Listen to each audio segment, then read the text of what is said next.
మన బంధువైన సూర్యప్రకాష్ అతి దారుణంగా హత్య చేయబడడం జరిగింది. ఈ విషయమై నలుమూలల పోరాటం జరుగుతుంది. మన కుల బంధువులందరూ కూడా దారుపూడి వాస్తువులు పోలిపల్లి సూర్యప్రకాష్ని దారుణంగా హత్య చేసిన నిందితులను కఠినంగా శిక్షించాలని, బాధిత కుటుంబానికి అండగా ఉండాలని కోరుతూ తూర్పుగోదావరి జిల్లా మండపేట శాసనసభ్యులు అయిన శ్రీ ఏగుళ్ళ జోగేశ్వరరావు గారికి వినతిపత్రం ఇవ్వడం జరిగింది.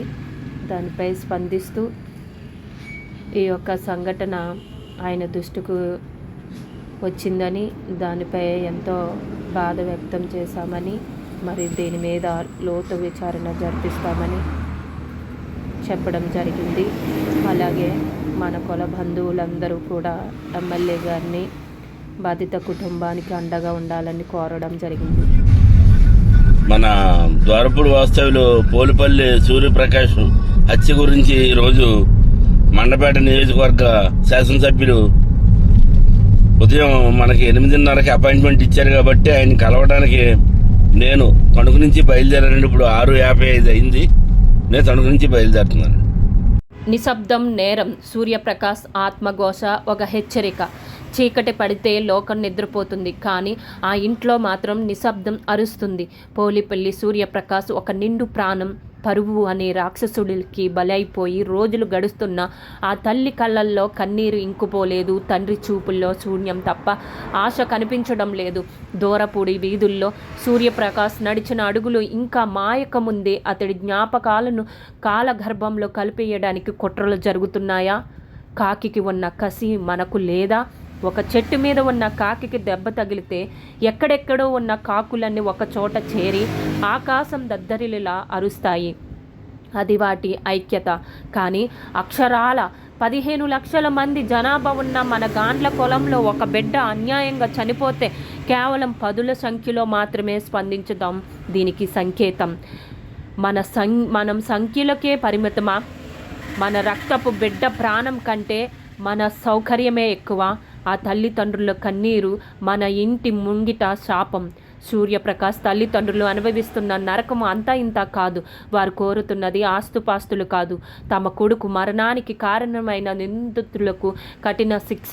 ప్రభుత్వం నుంచి న్యాయం జరగాలంటే ప్రజాబలం కావాలి, కానీ ఆ బలం వెనుకలడుగు వేస్తుంది కుల పెద్దలు, కుల నాయకులు, కుల బంధువులు అందరూ కూడా ముందుకి రావాలి. మనిషిగా పుట్టిన ప్రతి ఒక్కరికి ఒక బాధ్యత ఉంటుంది. అన్యాయం జరిగినప్పుడు గొంతు వెత్తకపోతే రేపు అదే అన్యాయం మన తలుపు తట్టినప్పుడు అడగడానికి ఎవరూ మిగలరు. 15 లక్షల మంది ఒక్కటిగా నిలబడితే ప్రభుత్వం దిగిరాదా? అన్యాయంపై తిరగబడి మార్పు తీసుకురావడం తీసుకురావడానికి మన సమూహం ఇంతేనా? ఏమంటే మిగిలిన సామాజిక వర్గాలు ఎలాగే ఉన్నాయా? మండలాల వారీగా మనం ఎందుకు నిరసన జరగలేకపోయాం? ప్రతి జిల్లా కేంద్రంలో మనం నిరసన తెలియజేయడానికి ఎందుకు ప్రయత్నం చేయలేకపోయాం? ఆంధ్రప్రదేశ్లో మనం 10 లక్షలు అని చెప్పారు కదా, కనీసం 10 కలెక్టరేట్లో మన వాడు కలవగలిగారా? ఇవాళ ఒక సూర్యప్రకాష్ కుటుంబానికే కాదు, రేపొద్దున ఇంకొకరు కావచ్చు కదా. ఎందుకు రావాలండి మన వాడు అసలు బయటికి? ఇది రావాల్సిన బాధ్యత మన వాడు ఎవరికీ లేదా? అది సూర్యప్రకాష్ కుటుంబం కాదు, ఇది మన కుటుంబం. ఆంధ్రప్రదేశ్లో కేంద్ర కుటుంబాన్ని ఎందుకు అర్థం చేసుకోవటం లేదు? మిగిలిన సామాజిక వర్గాలు ఎవరైనా పద్ధతిగా ఉండేయా? ఒకసారి ఆలోచన చేయండి దయచేసి. మన అందరితో అయిపోదు ఆంధ్రప్రదేశ్లో మన తేలికుల బంధువులందరితో నేను అడుగుతున్నాను, మిమ్మల్ని అందరి కోసం చేస్తున్నాం. వాళ్ళు సూర్యప్రకాష్ రావు హత్యకు గురయ్యారంటే ఆ కుటుంబానికి జరిగిన అన్యాయం మొత్తం యావత్తు మన తేలి కుటుంబానికి జరిగిందని ఎందుకు ఆలోచన చేయట్లేదు? మనం గర్వంగా చెప్పుకుంటున్నాం 10 లక్షలు అని చెప్పి 10 కలెక్టరేట్లో మనం అంత మొత్తాలు ఇవ్వగలిగాం. ఎక్కడైనా సరే 100 మండల ఆఫీసులో నిరసన తెలియజేయగలిగాము మనం.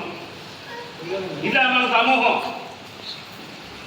అంటే ప్రశాంతంగా ఉంటాం కాబట్టి శాతకాంతాల కింద సమాజంలో మనం గుర్తింపు పడతామని చెప్పి మాత్రం అందరికీ ఇదే వేదిక చెప్తున్నాం. పిల్లైన పులైతేనే మనకి న్యాయం జరుగుతుంది తప్ప, కానీ మనం పిల్లలాగా ఉంటే ఇలాగే ఉంటాం, మనం గుర్తింపు పడాలని చెప్పి కూడా దయచేసి సోదరులారా మీరు ఈ రోజు నుంచి అయినా సరే ప్రతి మండల ఆఫీసులో ప్రతి కలెక్టర్ ఆఫీసులో కూడా నిరసన తెలియజేస్తూ సూర్యప్రకాశ్ హత్య గురించి న్యాయం చేయాలని చెప్పి ప్రభుత్వాలు చేరేదాకా కూడా నినాదం చేస్తేనే న్యాయం జరుగుతుంది నా యొక్క వ్యక్తిగత ఆలోచన. ఇది ఒక సత్యనారాయణ, ఒక వెంకటరాజు, ఒక అనంతబాబు నోరికి తెచ్చే మందికి రాష్ట్రంలో ఉన్న 10 లక్షల మంది రోడ్లు ఎక్కాలని చెప్పి కూడా నేను పిలుపునిస్తున్నాను. ఇక్కడ మేల్కొనండి. సూర్యప్రకాశ్ ఆత్మ శాంతించాలంటే, అతని తల్లిదండ్రులు కన్నీరు తొడవాలంటే మనలో చలనం రావాలి. బాధితులకు అండగా నిలబడే ధైర్యం కావాలి. ఇకనైనా మౌనం వీడుదాం. అన్యాయానికి వ్యతిరేకంగా గలం విప్పుదాం. సూర్యప్రకాశ్కు న్యాయం జరిగే వరకు, ఆ కుటుంబానికి మనోధైర్యం ఇచ్చే వరకు మన పోరాటం ఆగకూడదు. మన చరిత్రలో పిరికితనం అనే పేజీ ఉండకూడదు. ఐక్యత అనే ఆయుధం కలిగి ఉండుదాం. అందరం రండి మిత్రులారా, కదిలి రండి.